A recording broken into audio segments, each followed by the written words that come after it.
Ser Podcast.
La definitiva es la propuesta de un oyente, pero de momento, ¿a quién no le recuerda esta sintonía a un científico con bata blanca pegado a un microscopio, ¿no? Sí, Javier, vamos, sí. Esta música te lleva al laboratorio. Es lo primero que te viene a la cabeza, vamos. Javier San Pedro es doctor en genética y biología molecular, colaborador del País, Pera Estupiñán es químico, es bioquímico y conduce en la 2 El cazador de cerebros. ¿Cómo estáis, Javier, Pera? Pues muy bien, la verdad es que sí. Estos son los chavales. Sí, lo primero, como siempre, es la mini sección dentro de la sección, que es los viajes de Pera. Esta semana, Reino Unido, ¿no? Sí. Proyectos de recuperación de especies. Muy bonito. O sea, además por la parte... Mira, empezamos en un zoo que tienen especies no solo amenazadas, sino muy únicas. Y terminamos en Cambridge dando valor a las especies que son importantes para el ecosistema, pero también para aspectos económicos. Y es como los dos extremos, ¿no? Porque tú cuando piensas que la biodiversidad está amenazada y que de una manera pragmática tienes que elegir, esto es duro, pero que elegir qué especies proteger o qué hábitats proteger. Entonces hay gente que lo está intentando evaluar y hay unos componentes económicos. Por ejemplo, la investigadora de Cambridge que entrevisté el viernes, ella analiza insectos, polinizadores, y hace como unos experimentos con árboles que pone unas telas para que no lleguen polinizadores y ve cómo el rendimiento de producción de esos árboles baja considerablemente. Entonces es capaz de cuantificar la pérdida económica, compararla con lo que supondría proteger a estos insectos, hacer que se reproduzcan más para dar más rendimiento. Y con eso yo le pregunté, pero eso cuando vas a los políticos a darles estos datos y explicarles, ¿te hacen caso? Y dice, sí, es que esta es la importancia, que hay mucha gente en contra de ponerle valor económico a la biodiversidad, ¿no? Porque es muy frío. Pero dice, es una cosa que los políticos sí que entienden cuando les das estos datos que merece la pena proteger. Pero claro, luego, ¿qué pasa con las especies de valor biológico que te decía del principio del zoo este? Pues un lagarto, por ejemplo, que es de un orden, o sea, no es ni una familia, ni un género, es de un orden anterior a los dinosaurios, además con unas particularidades biológicas que lo hacen único. Es decir, eso si se pierde para siempre. Al ecosistema, pues le da igual, quizás si está este lagarto o no, porque pero no es lo mismo que una lagartija. Lagartijas, igual hay 60 especies de lagartijas o 80 especies de nenúfares. ¿Se pierde una? Bueno, pues no es que se pierda un valor biológico tan grande como si se pierde el ai, que es una especie... Pero esto es muy poco romántico, eso es todo muy pragmático, ¿no? Es que sí, pero es necesario, porque de hecho, mira, un dato que te doy.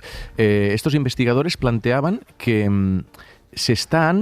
ellos trabajan lo que llaman evidence-based conservation, o sea, conservación basada en evidencia. Y dice, es que si no somos pragmáticos, dice, 1/3 del dinero que se dedica a conservación han calculado que se pierde por proyectos que no están basados en evidencias, están basadas en buena voluntad, obviamente, y eso es muy importante, pero se está dando una aproximación mucho más pragmática al tema de la conservación. Y sí, es más frío, pero Pero bueno, que no quitan que haya... Porque, por ejemplo, un valor que le dan es el valor cultural. Dicen, oye, hay especies para un rincón del planeta determinado que son emblemáticas, yo qué sé, aquí podría ser el lince, el oso ibérico, el águila imperial, que dices, más allá de que otro pájaro o otro felino pudiera cumplir la misma función para el ecosistema, pues tienen un valor cultural que también se tiene que preservar. Al final, casi todas, llegas a la conclusión que por una razón o por otra, todas las especies merecen ser salvadas, ¿no? Pero en el zoo les pregunté, dicen, oye, imagino que os llegan propuestas de muchas especies para salvar y no tenéis espacios para todos. ¿Cómo elegís? Y dices, claro, es que nos pasa. O sea, hay muchas especies amenazadas y tenemos que elegir con los recursos limitados que tenemos, cuáles priorizamos. Y claro, es duro, pero esta es un poco la realidad, ¿no? Ellos sí. Pero si te basas en el mayor o menor valor económico o biológico que aporta esa especie, o lo que afecta un poco a la cadena evolutiva también, ¿no? Y al funcionamiento del orden de la naturaleza, al final las especies improductivas acabarán desapareciendo. Hay muchas especies que están desapareciendo ya, se calcula que decenas cada día. Pero bueno, pueden ser insectos. Obviamente los mamíferos, pues como son más grandes, es un poco injusto, pero nos son más cercanos, ¿no? Pero especies desapareciendo cada día ya hay. Entonces, claro, si dices, bueno, mira, fuimos también al Jardín Botánico de Londres, el de Kew Gardens, ¿no? Que se considera el mayor del mundo. Allí están trabajando también en preservación de especies, pero vegetales en este punto. Y al que le entrevisté, le pregunté, imagínate que hay un incendio y tienes que entrar y con tus manos poder sacar 10 macetas. ¿Cuál elegirías? Y el tío, ostras, ¿cómo te atreves a hacerme esta pregunta? Es como entrar a una biblioteca que se está quemando y decir, saca 10 libros. Bueno, pues tienes que elegir. Entonces sí, es frío, unos se quemarán, pero es que la realidad del antropoceno, de la sexta extinción, del cambio climático, de todo lo que estamos haciendo con el planeta es nos estamos cargando decenas de especies cada día y tenemos unos recursos que obviamente si duplican los políticos ahora en la COP, en la de Montreal, pues duplican el dinero dedicado a conservación, pues se duplicarán el número de especies que podemos salvar. Pero en algún momento se tiene que elegir. Entonces el enfoque arriesgado, ¿no? Pero frío, sí, pero que estamos dando el capítulo del cazador de cerebros es este, porque claro, a mí simplemente el dato de que a veces se salvan se pretende salvar especies que dices los recursos estarían mejor utilizados en otras, pues me parece importante, no sé. No, es un debate tremendo y mucha gente piensa en animales también, pues igual animales de compañía incluso, ¿no? Que si de repente tienes que pensar que aportan a la cadena de la naturaleza, no aportan nada, pues tienen los días contados, porque ¿no? Sí, yo creo que también, por otro lado, si aplicáramos el criterio de lo que aportan a la cadena de la naturaleza, tendríamos que preocuparnos sobre todo por las bacterias y los virus, porque ahí es donde se cuece por ejemplo, la fijación del nitrógeno, la producción de oxígeno para la atmósfera, y están al principio de todas las cadenas tróficas imaginables. De esto no se ocupa ningún conservacionista, claro. De esto tendrá que ocuparse un microbiólogo, porque a estas no las hacemos caso y son las más importantes de todas. Aquí cada uno llevando el agua.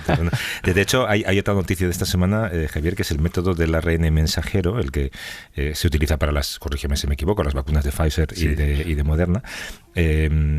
Está funcionando en los ensayos de una vacuna contra uno de los peores cánceres, además, que es el melanoma, el cáncer de piel, ¿no? Sí, efectivamente. Está ahora mismo en ensayos de fase 2 y los resultados son muy prometedores. Tiene que pasar a fase 3, es decir, con un mayor número de pacientes. Puede parecer a primera vista que luchar contra una infección y contra un cáncer no tiene nada que ver. Pero el caso es que la misma técnica sirve para abordar ambos problemas, porque recordemos que el ARN mensajero, o mRNA en sus siglas universales, mRNA, contiene las instrucciones para fabricar una proteína. Entonces, lo que tú le escribas en tu ARN mensajero artificial, pues es lo que la célula te va a fabricar, ¿no? Lo que le hemos estado escribiendo durante la COVID es la proteína de la espícula del virus, ¿no? O sea, es la que forman las protuberancias que le dan nombre de coronavirus, con las modificaciones necesarias, y pinchando este RNA en el paciente, la célula produce esa proteína y nuestras defensas, nuestro sistema inmunológico reacciona contra ellas, y cuando llega el virus de verdad está preparado contra ellas, ¿no? En el caso del cáncer, todo tumor tiene peculiaridades en las células de su membrana. Las células tumorales contienen un montón de mutaciones, y algunas afectan a las proteínas que muestra una célula en su membrana. Y aquí, pues, utilizando la información para esas proteínas de membrana de las células tumorales, de cada tumor en concreto, incluso de cada paciente en concreto, pues es como la proteína de la espícula del virus, ¿no?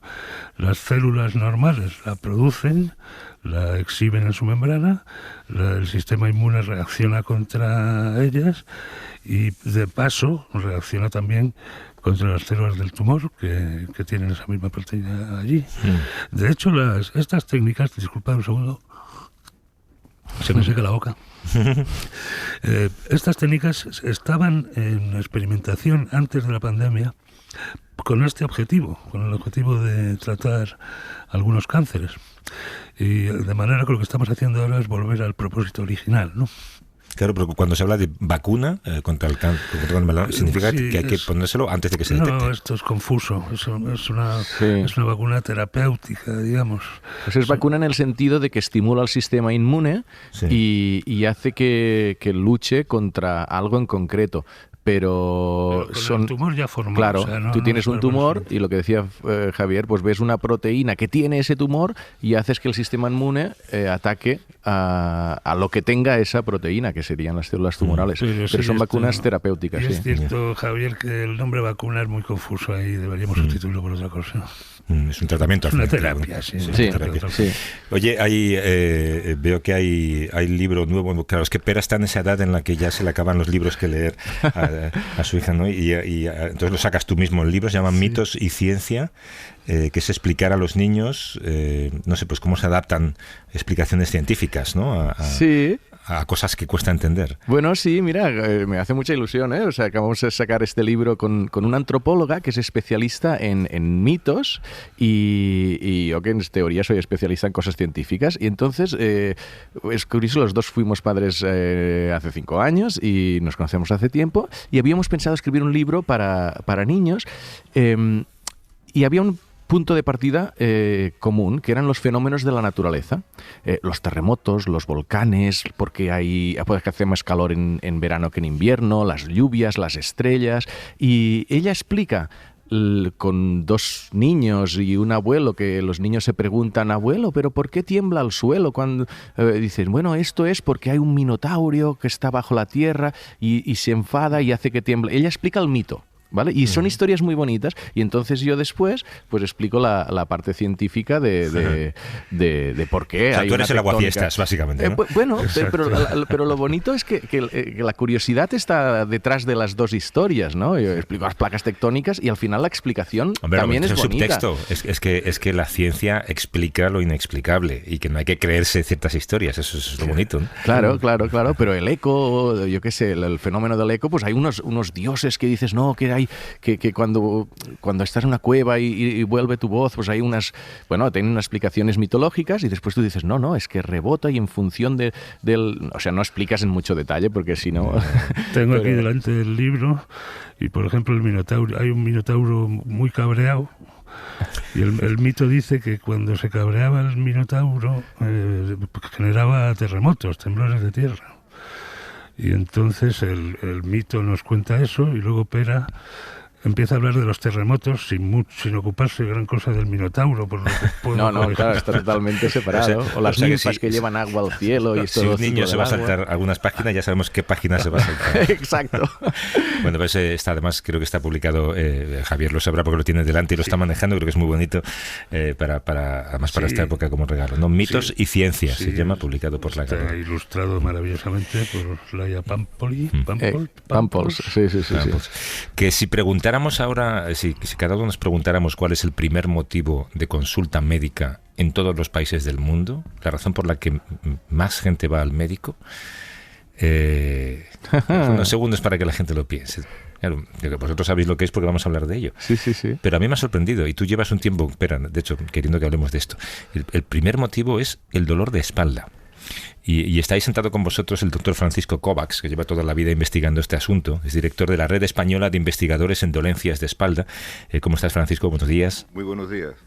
Claro, nuestra columna vertebral ha evolucionado hasta convertirnos en bípedos. Podríamos empezar quizá explicando que igual los dolores de espalda son el precio que pagamos por andar. Si ese es el precio, es un precio rentable, ¿eh? Porque realmente merece la pena. Y por otra parte, la columna está muy bien diseñada, es decir, no tiene por qué doler.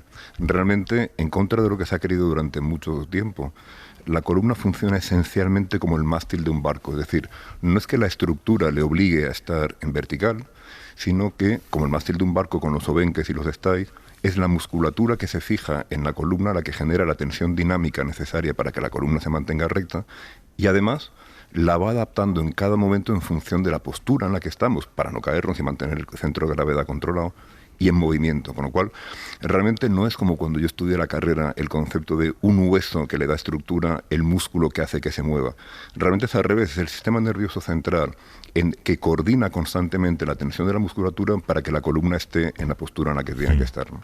Hay algo en uno de los libros que han escrito Arzuaga y Millás. Arzuaga comenta que el elemento que más daño le ha hecho al ser humano en la historia de la evolución es la silla. Yo no sé si han hecho experimentos para comprobar qué sucede cuando pasamos mucho tiempo en diferentes posturas, ¿no? Sentados o con la espalda inclinada, en cuclillas. Mira, en el mundo de la espalda hay tantas hipótesis intuitivas que han demostrado ser erróneas con el tiempo, que yo creo que los médicos hemos aprendido a no creernos nada hasta poderlo comprobar, porque cuando opinamos sin tener datos, lo más probable es que nos equivoquemos. De hecho, a lo largo de mi vida he hecho distintos estudios en los que estaba, cuando lo diseñaba, absolutamente convencido de que íbamos a encontrar una cosa y hemos encontrado otra completamente distinta, lo cual, por otra parte, lo hace mucho más divertido. Entonces, realmente, los estudios hoy en día disponibles reflejan que no es que lo malo sea, es un matiz semántico, estar sentado, sino un estilo de vida sedentario. Es decir, no necesariamente el hecho de tener que estar 3, 4 u 8 horas sentado es intrínsecamente malo para la espalda. Lo que sí lo es llevar un tipo de vida sedentario en el que luego no se compense la actividad muscular y física que eso requiere, ¿no? Entonces, de toda forma, si tenemos una profesión en la que hay que estar sentados, no hay ninguna condena a que eso sea un problema más adelante. Sencillamente hay que hacer lo necesario para compensarlo y tener una musculatura en buen estado. Sí, o sea, lo que planteas es que el tono muscular es quizás más importante incluso que la postura que tomamos. Esto es exactamente así. Y de hecho, de varias maneras. Por una parte, desde el punto de vista de tratamiento, durante mucho tiempo los médicos pensamos que la higiene postural iba a resolver el problema. Es decir, si le enseñamos a un paciente cómo tiene que sentarse, cómo tiene que cargar peso, etcétera, de manera que la columna sufra la menor carga posible, pues vamos a resolver el problema. De hecho, uno de los impulsores de esta línea inicialmente, un excelente traumatólogo sueco que ya falleció, Alf Nackemson, fomentó mucho esto, generó la escuela sueca de la espalda, etcétera. Y luego él mismo, con el paso del tiempo, se dio cuenta de que, oiga, eso explica muy poco. Es decir, en algunos casos muy concretos, si vas a tener que estar 8 horas tecleando con la pantalla que no está enfrente de tu cabeza, sino que tienes que girar, pues eso puede aumentar el riesgo de que la musculatura se cargue algo. Pero mucho mejor que eso funciona tener un tono tan bueno, un tono muscular tan bueno, que sin pensar en ello, la postura que adoptas es buena porque es la automática. De hecho, si alguien tiene amigas que sean bailarinas profesionales de ballet, ves a una señora de 70 años andando espectacularmente, no anda, flota. Claro. Sencillamente porque ha estado entrenando durante tanto tiempo su musculatura que para ella lo normal es andar en una postura perfecta. De tal forma que, incluso para cambiar la forma de sentarte o cumplir con normas de higiene postural, es más eficaz insistir en el ejercicio que en decirle a alguien ponte así y al cabo de 20 segundos, en cuanto piensa en otra cosa, se volverá a poner de la manera que para su musculatura es más cómoda. Pero algunos grupos musculares concretos, o sea, los abdominales, o sea, que si queremos fortalecer la musculatura necesaria para mantener la columna bien, ¿qué tenemos que hacer? Mira, aquí hay varias cosas. Por una parte, en un individuo sano, de manera preventiva, y eso es importante, cualquier ejercicio es mejor que ninguno, con lo cual no hay excusas para los vagos. Eso es decir, no voy a hacer eso, no sea cosa que sea... No, cualquier cosa tiene efecto. Porque algunos de los efectos son puramente biológicos por el tono, pero otros tienen que ver con el riego muscular, tienen que ver con... etcétera. ¿No? Bien. Por otra parte, hay distintos grupos musculares se coordinan para que la columna funcione. Por poner un ejemplo, imagínate que levantas un brazo. Lo normal sería que al levantar un brazo nos cayéramos. A cambiar el centro de gravedad no deberíamos caer. ¿Por qué no nos caemos? Porque de manera inconsciente, mientras vamos levantando un brazo o una pierna o cualquier cosa que cambie nuestro centro de gravedad, de manera inconsciente vamos contrayendo la musculatura lumbar del otro lado para compensar esa variación del centro de gravedad. Pero para que esto funcione, de 40 a 80 milésimas de segundos antes de que empiece a moverse lo que se va a mover, tenemos que contraer otro músculo, es el tríceps abdominal, que pega las vísceras contra la espalda y hace que la musculatura lumbar tenga que trabajar mucho menos de lo que tendría que trabajar si eso no hubiera sucedido. Entonces, a la hora de la verdad es importante fomentar la potencia de la musculatura, es importante fomentar la resistencia de la musculatura, pero también la coordinación entre los distintos grupos musculares. Y eso se puede hacer, las distintas facetas se pueden trabajar de manera distinta. Puedes trabajar solo la potencia, solo la resistencia o, lo ideal, todo. La buena noticia es que cualquier cosa es mejor que ninguna. Y como lo importante es mantenerlo en el tiempo, una vez que en un paciente concreto, si ha habido desequilibrios previos muy importantes, merece la pena reequilibrarlo. Pero a partir del momento en el que está razonablemente normal, la idea es haga lo que más le guste, pero hágalo. Por eso conviene tener en cuenta las preferencias del paciente. O sea, si odias los gimnasios, pero te encanta salir a correr, corre. No hay nada realmente obligatorio. No se trata de sufrir, se trata de disfrutarlo lo suficiente como para que lo hagas toda tu vida, incluso cuando la espalda esté bien. El uso y la coordinación de esos grupos musculares, por lo que dices, es muy probable que sea involuntario, ¿no? Es automática e inconsciente cuando todo funciona bien. Es decir, hombre, ese mecanismo que os comentaba de contracción previa del transverso abdominal funciona siempre y cuando se den dos circunstancias. En primer lugar, no haya dolor. Si hay dolor, la transmisión sináptica en la médula cambia y ese mecanismo reflejo tarda más. Y en segundo lugar, el músculo tiene que ser capaz de contraerse eficazmente en 40 milésimas de segundo, con lo cual tiene que tener cierta fuerza y cierto entrenamiento previo para poderlo hacer. Pero si se dan esos supuestos, efectivamente es completamente inconsciente. Sin embargo, los puedes entrenar conscientemente. Desde luego. Absoluto. Básicamente se trata de hacerles hacer lo que se supone que tienen que hacer. Vale. En la medicina yo creo que últimamente, alguien ha hablado de esto en el programa, hay una tendencia a evitar operaciones. Digamos que había más operaciones innecesarias de las requeridas. Ha pasado, por ejemplo, alguien lo contó con el tema de las operaciones de menisco. Yo no sé si en la espalda también hay muchas operaciones que son un riesgo innecesario. Eso es así. Y hay muchos datos al respecto. La cirugía en el mundo de la columna es tremendamente efectiva cuando está indicada, pero está indicada en muy pocos casos, ¿no? Es decir, si prescindimos de la cirugía oncológica, es decir, hay personas que tienen metástasis en vértebras, hay que operar.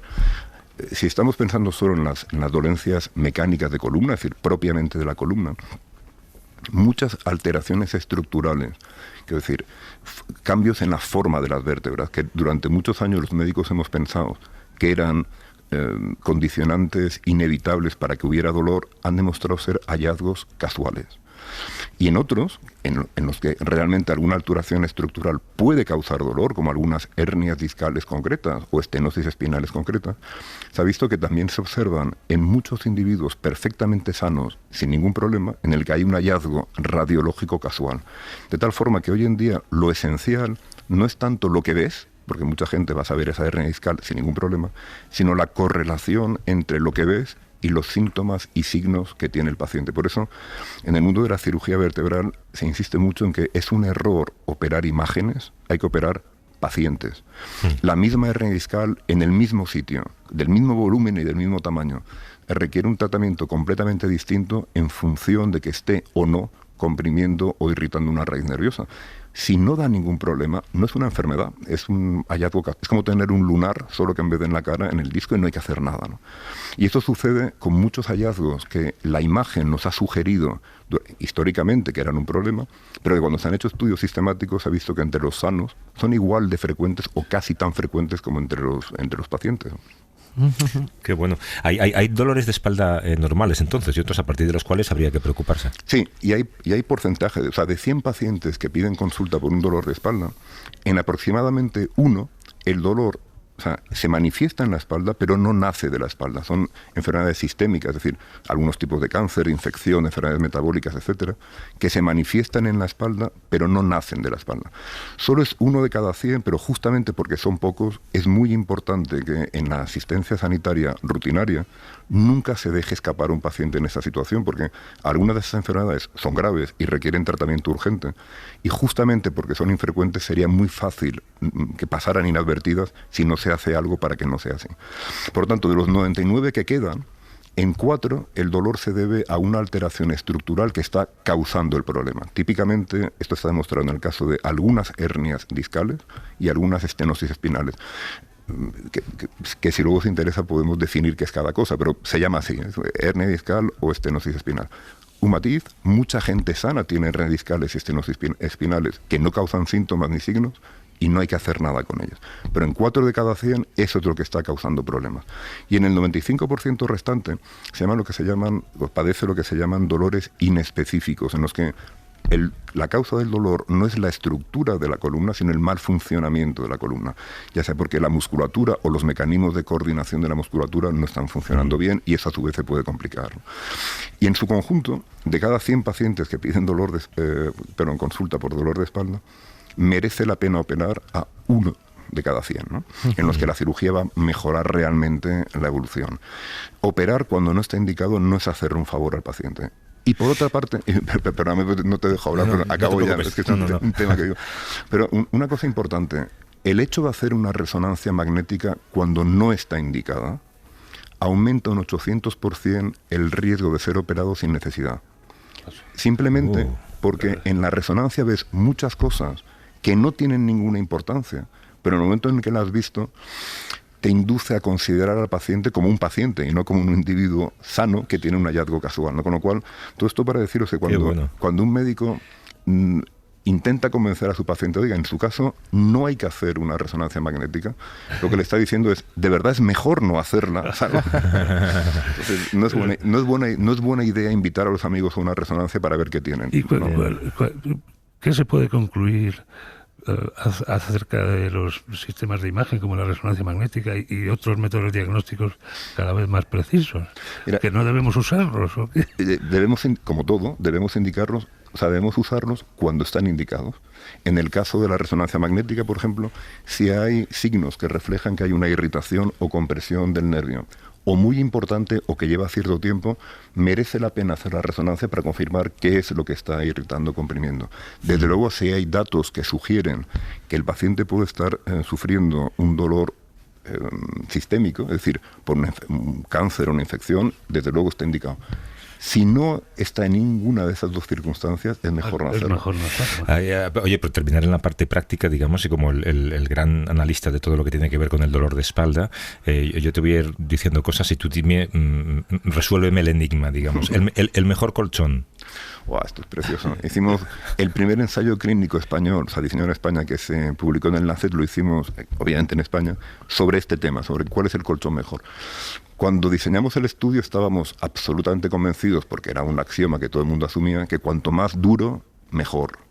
Entonces lo que se hizo en el ensayo clínico a doble ciego, que fue de los ensayos clínicos más divertidos que he hecho en mi vida, porque comparar un fármaco con un placebo es fácil, comparar un colchón con otro colchón sin que los pacientes instalarlos fue muy divertido. Pero en la conclusión fue que un colchón de firmeza intermedia es más del doble de mejor para más del doble de pacientes que un colchón muy firme.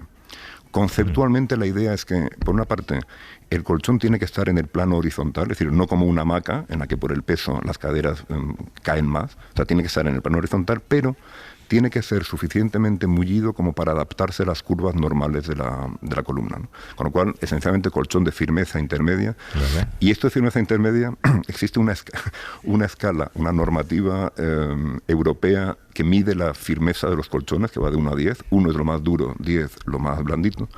Y el colchón que demostró ser mejor era uno que era de 5,6, es decir, puramente firmeza media, versus uno muy firme que era de 2,3, ¿no? Y si habitualmente el vendedor no conoce la firmeza del colchón, el fabricante lo suele conocer, pero no siempre el vendedor. En el estudio se vio que lo que tú notas más o menos coincide con la realidad. Si te acuestas encima 2 o 3 minutos y dices, es muy duro, pues habitualmente es muy duro. Firmeza media es firmeza media. Zapatos. Sí. También ha habido muchos estudios al respecto. Entonces, esencialmente, solo han demostrado tener importancia en personas que por su trabajo tienen que estar muchas horas de pie o andando mucho. Y de hecho, si veis en cualquier gala los taconazos que llevan las chicas para hacerse las fotos, esto no está diseñado para andar. O sea, está diseñado para lo que está. A igualdad de otros factores, se asume que está bien que el talón sea un poquito más alto que la punta, de hecho que haya entre 2 y 4 centímetros de talón, y cuanto más ancho y más fácil se apoyarse en él, mejor. Y a igualdad de otros factores, siendo sólido el zapato, cuanto menos pese, mejor también, ¿no? Pero de esto, demostrado en ensayos clínicos, solo hay el hecho de que quienes tienen que estar mucho tiempo de pie o andando, se benefician cuando la suela tiene cierto espesor. Claro, supongo que habréis catalogado incluso hasta los asientos de coche, ¿no? Desarrollamos una propuesta para evaluarlo, pero no se hizo el estudio que yo conozca. A fecha de hoy no hay ningún estudio que yo conozca sobre cómo deberían ser los asientos de coche desde el punto de vista de la espalda. Y visité el Instituto de Biomecánica de Valencia. Excelente instituto. Sí, se hacen mucho trabajo en temas industriales también, de seguridad, de postura también, pero no tanto. O sea, sí que dicen, oye, cambia de postura. O sea, lo que es muy malo es mantenerte todo el rato en la misma postura, tienes que ir cambiando. Pero eso de coches tenían... pues bueno, como un asiento y una especie de conductor, pues un montón de sensores para analizar cómo te sientas. Por ejemplo, en el coche compartido, porque yo ayer cogí un Zipcar para ir a una historia y claro, ese coche voy a subir yo, después va a subir otro, y tú puedes personalizar tu asiento, que es un poco lo que están intentando en algunas marcas, personalizar el asiento para el que lo compre. Pero bueno, explícanos tú. No, pero es que es exactamente así. La hipótesis de la que esto parte, que es de las que se inspiraba en su día Alf Nackemson, era que la presión por centímetro cuadrado en las estructuras vertebrales tiene algo que ver tarde o temprano con que generen problemas. Lo que pasa que estudios que demuestren que esto es realmente así, no hay muchos. Yeah. Entonces, está bien, habitualmente los estudios de ergonomía tienden a valorar mucho la carga, que tiene toda la lógica del mundo, y el hecho de que el individuo se sienta cómodo.